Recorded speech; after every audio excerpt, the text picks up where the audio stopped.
What's going on, y'all? It's your boy LiberGod90 back with another DBD video. So today is the day, right? This is the new chapter that just came out with the Xenomorph and the Ellen Ripley. I hope I said her name right. There's also like a cat and stuff like that I love. I'm a big cat fan, right? I love cat. One day, like when I get to like a bigger space, where I live now, I don't really have time for like a cat or the space for it, but like one day I will get one. So I really want to just talk about like the updates and what's kind of happened. Now I'm not going to go into too much detail. You can go to the DBD's website or on Twitter, follow them as well, or just load up the game, and you can also just check to see what they updated as far as patches and stuff like that. But we in the new Alien chapter right now, as you can see in this map.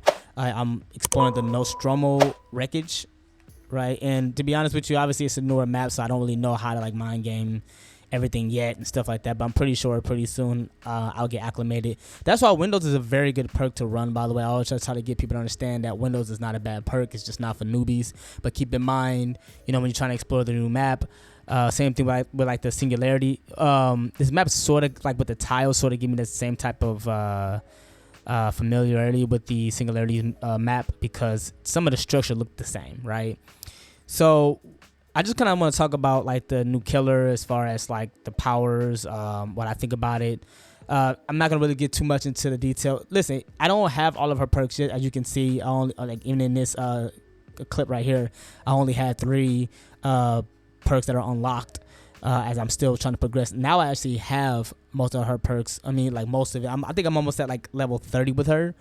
But here's the thing too, like before I think about like playing a lot with a survivor, I try to think about like my movement speed with them. I'm sorry, not movement speed, just the feel for it. I feel like she feels really good, especially with this newer cosmetic.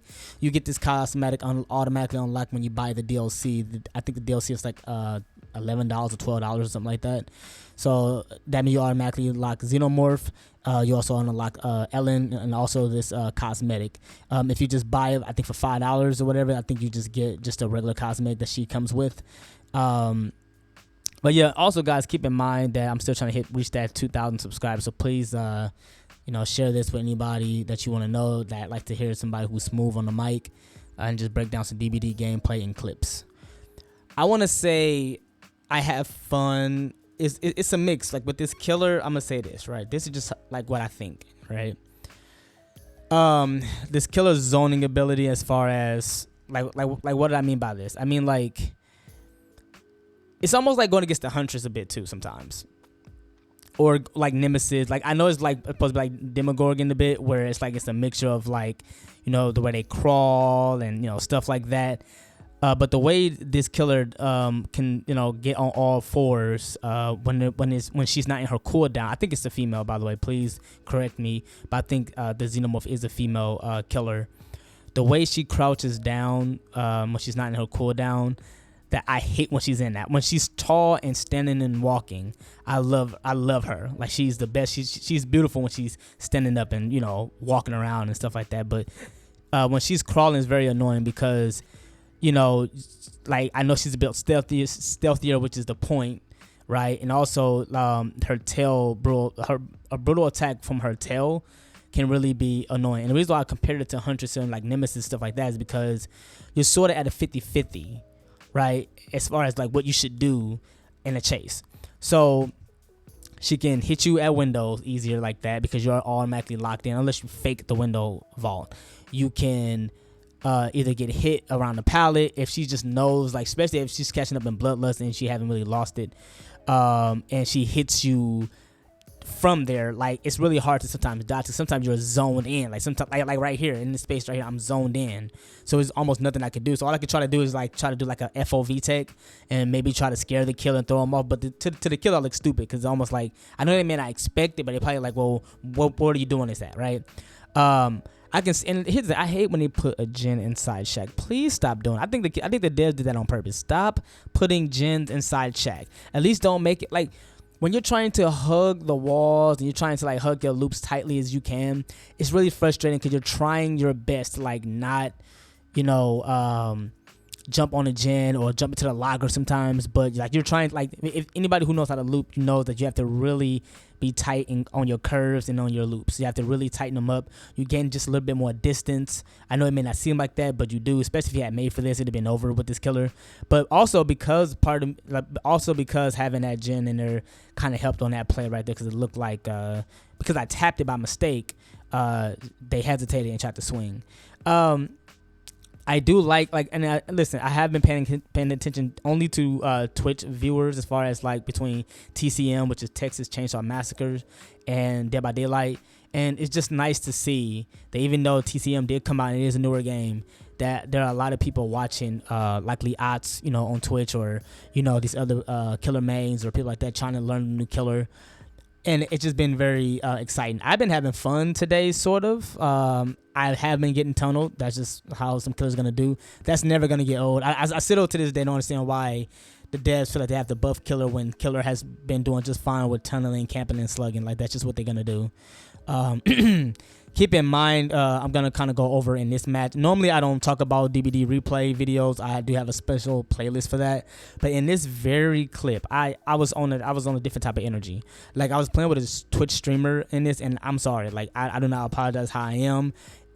I tried not to play with streamers for the reason of what's happening in this gameplay. I just want people to realize, like, you don't have to get me out. You don't have to get everybody out. It's best to just give the killer as less kills as possible. The killer wanted to go after me because I was the only one. Well, I was the one that was closest that was injured. And these dudes literally threw the game. And then I go to their stream because I was so mad. I'm just like, okay, just get out. Because it was one person that was literally by the exit gate. See, here's the thing. I don't care what killer comes out. You still gonna have survivors that are gonna throw the game. Like, somebody is literally, look, as you can see a highlight in yellow, because I'm on the ground, I can see them, and you can also see that there was on the door icon. I know a lot of survivors think that they can always get a 4-man out. Please stop doing that. Please stop thinking like this. I beg of you, please stop thinking you can always get people out. Okay, it's best to give the killer as least kills as possible. They lose the game at 1K. They lose the game obviously at 0K. Like, this is what I'm saying. Like, killers would literally walk into 50% of the win rate. At least they're walking to that, because survivors would literally give it to them. Then I go into the stream because I just had to like hear what was going on. And I think he was saying somebody wasn't recovering or something like that. I mean, I know I was fully recovered, but I just had to say something, and I was not nice. And then I just left, and I don't care. I do not care. I let people know all the time on my channel. If you want to know people that, because like, look, all the killer has to do is just kill. Like, I don't want to get off on a tangent. It's just that this game really irritated me, because I'm just like, we literally we went from a 3K with me being gone and me being sacrificed to literally within not even a minute a 4K. As she grabs me by the neck, like as if she was just tired of my BS, like she's just really tired of it. She just put me on the hook, like literally, no, like literally walked into a 4K. Like, oh my god, this game is like, that's the one thing that I feel like a lot of survivors took a break from, is just like how games are just instantly like done within one single mess up. It's just so crazy. I've been trying to use the turret.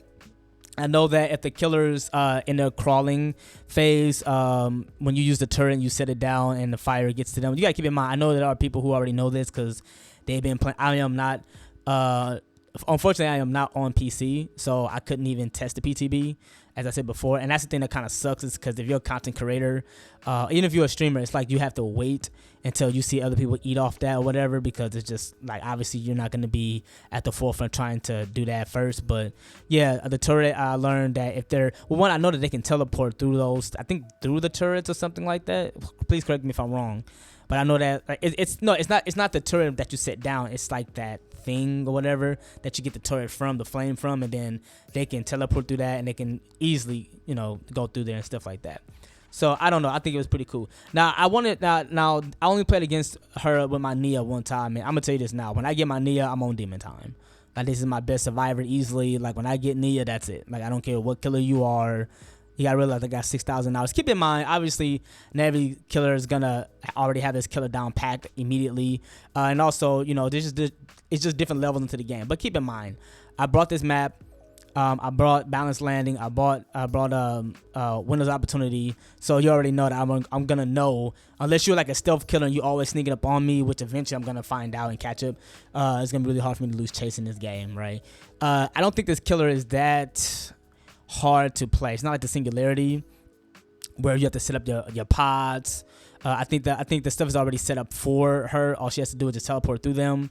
And again, you have to understand, like, a lot of survivors, they already don't know how to loop and mind game as well anyway. So I feel like, yeah, she's gonna feel really strong. I never know where to put or where to place killer as far as like, tier list. I never know like what's required. I do feel like, being able to move around the map as fully as effective as you can really play as far as like trying to protect your 3-gen, for example, right? If you have a 3-gen that survivors are trying to break, it'd be really good to have a killer that can, easily contest that by teleporting, moving around. So that's where the Demogorgon similarity comes from, because Demogorgon has to set up places where they can always. But I feel like, I don't know, I feel like there are certain parts, and again, correct me if I'm wrong, there are certain parts around the map that I feel like she can only go to teleport. With Demogorgon, they can pretty much set up their places whenever they want. I don't know how he kept, like, I'm talking about he, because I went to this killer stream and I said GG's, even though, like, we got destroyed here. I say GG's though, because I'm not salty like that. I'm mostly salty against like survivors that like throw the game, like if I go to their stream and stuff like that. But like, I had Balanced Landing, and almost every time, I don't know if it's just this killer's mechanic, but I just kept getting hit. Like, and it wasn't with the tail, it was just like literally just the swipe, like the basic M1 attack. Like, I don't understand how that happened, but I don't know. I'm gonna say I think this killer is fun, challenging to go against a bit, because you got to think like, if you can get her to stand up, obviously she's too tall. So I'm gonna be able to easily see like where she is around like wall loops and high tiles and stuff like that. I'm still gonna be able to see that big long oval shaped head of hers. But I will say that when it comes to her being on her crawl, like when she's not in her cooldown, unless you have a turret, it's gonna be really sometimes annoying, because they can use that tail thing where it spits out that type of toxic thing. And it just depends on the loop. Like, you can see the thing, it's almost like going against Pyramid Head too, where like sometimes you just have to, like, you damn if you throw the pallet, you damn if you don't, and sometimes you just have to try to fake it. But a good killer that's experienced is gonna kind of figure you're gonna fake it. So I don't know. Again, I had fun. I want to say I won like 50% of the matches, but you understand I'm playing with teammates. See, I tried to get her to stand up there, but she didn't. She did walk through that fire. And it was just pretty much, again, like, she's a two-way killer. So that's the thing too. It's like, I think this killer is really fun to go against, and I can only imagine it's fun to play as her. But y'all have to let me know what y'all think in the comment section on how y'all experience. This is only my first day playing against this killer, and I just think that, I have faith that, survivors and killers are gonna come back and play, not just play TCM. I don't have an issue with TCM, by the way. Keep that in mind. I haven't bought it yet or played it yet. I still think DBD is going to be DBD, because it's still going to camp and tunnel and slug and all that stuff like that. But yeah, that's just how that is. But please let me know what you guys think. Still on the road to 2,000 subscribers. I just try to be consistent as much as I can. I will try to do like a DBD replay. It might be of that one game that I just talked about when we were in Ormans, how we just end up losing and stuff like that. But it is what it is. But hey, if you enjoyed this podcast episode, the 8th episode, please like, share, subscribe, and comment your thoughts below. And have a blessed day out here, and peace.